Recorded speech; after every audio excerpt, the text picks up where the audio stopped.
have waited a long time to have this conversation with you three, because in my mind, you three are the Avengers of entrepreneurship on the internet. For very different reasons, you do very different things, you have very different perspectives, you run very different businesses, but that is why I've been so looking forward to this conversation.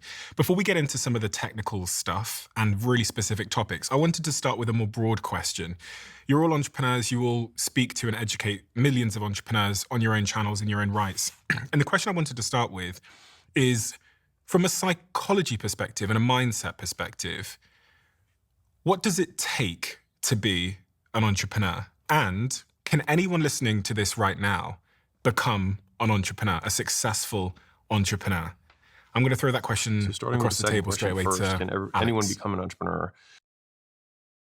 At the basic level, if a kid can go around a neighborhood and say, I will mow your lawn, or I'll rake your leaves, or I'll babysit your kid in exchange for money, fundamentally it's entrepreneurship if we're just taking it at the most basic level. But what prevents someone from doing that? Basically, if you can get a job, then you can be a self-employed entrepreneur.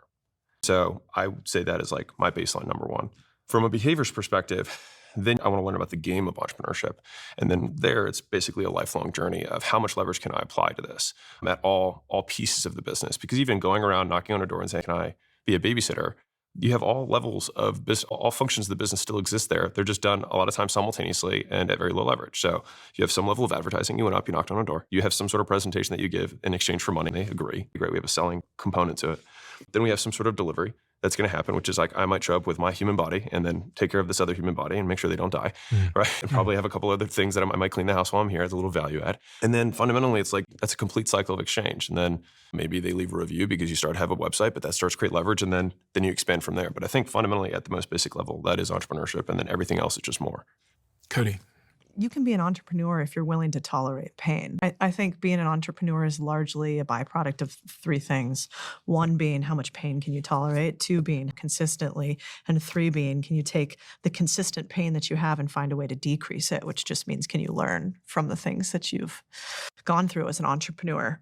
By and large, it is a hard path, because at the end of the day, you can't blame anybody else, and there's a scoreboard constantly behind you. So, if you have a job, it could be the boss, it could be the other decisions, it could be somebody else's fault. But if you are the entrepreneur in charge, there's nobody else. And the thing that I love about entrepreneurship, and I think all entrepreneurs love, is you either win or you lose. In a lot of ways, it's a zero-sum game. It's measured predominantly by, do I grow my profits and revenue in the way that we set up the system today? So yes, I think anybody who is willing to tolerate pain can become an entrepreneur. And I think it's actually okay to have pain in your life. You should seek it a little bit. It's the same thing as the gym. We don't go in there and think it's going to feel great to have a workout, have our muscles literally rip apart in order to rebuild. And yet that's what it takes in order to get more fit.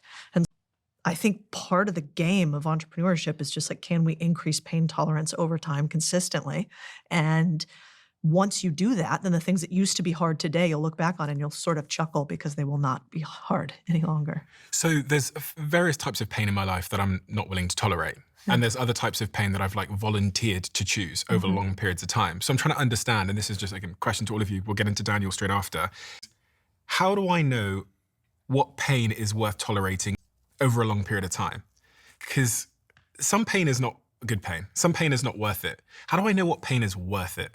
I think that's what comes into that third level of you have to be able to be on a journey to decrease the pain. That's what learning means. Like you try something, you touch the stove once, you realize that the stove burns when you touch it, you don't do it again. If you continue to touch the stove continuously over time, then you haven't really learned. But there's lots of different types of pain. There's acute pain, which is like you feel it in this moment really deeply and intensely. That in entrepreneurship often is things like, I've completely run out of money. Nobody is going to fix this problem. I'm the last one on the line. And then there's a type of pain that is low-grade pain, so kind of consistent over time. I have to work harder every single Friday. There's a paycheck that I have to give somebody else. That's sort of consistent pain. And I think in entrepreneurship, we should assume you're always going to have some version of low-grade pain. And I had that's pain okay. when I worked in the call center, and I have pain now. Did you have acute pain when you worked in the call center? It was just drudgery and boredom. So and low grade. You were out of alignment. When you have an origin story, a mission and a vision, and you feel an alignment between your past, your present, and your future, you feel excited about the future that this is working towards, then the pain becomes meaningful. And what you're looking for is pain that is in alignment with origin, mission, and vision. So Meaningful pain. what do you think about that same question about can everybody be an entrepreneur, and what does it take from a psychology perspective? I'm asking this question because there's people at home that are going to wonder. They're in a job at the moment. They're pondering a lot. They see people like you three who seem like you're a million miles away, but you didn't start a million miles away. So what does it take to be successful at the highest level? In the comments of every one of these videos is not everyone can be an entrepreneur, not everyone wants to be an entrepreneur. Interestingly, the idea of a job is a very recent innovation if you take a long view of history. Jobs really only came into existence around the 1850s, the idea of a wage. Prior to that, people got paid for tasks, and essentially you completed a task, you got paid, and all sorts of levels of society. And that gave rise to very entrepreneurial classes of people. You had to be quite entrepreneurial prior to the 1800s. So it's definitely built into us. I personally think that the human brain has three kind of levels. The base level is very concerned with survival. And it's fight, flight, freeze, freak out. The next level up is just interested in status quo, and it's interested in repeating the past and doing what's safe and just doing what's comfortable. And then there's this other part of us that is a visionary. It's interested in exchange, it's interested in empathy, it's strategy, love, compassion, adding value to others, and it's a higher way of thinking. Unfortunately, what happens in most of society, especially with a lot of social media, especially with the way we were raised through the schooling system, is that we keep just getting dragged back into the autopilot and the reptile brain, as opposed to being able to have a little bit of time for the visionary.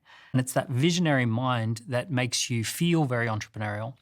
I have seen people who have never had a business, they've never been entrepreneurs, they get around a group of entrepreneurs, the buzz and the energy from that group of entrepreneurs becomes contagious. And they start opening up this other part of their mind and they go, wait a second, I've got an idea, I could do this. And they start thinking about what's possible. I've watched people go from, I could totally do this in a day.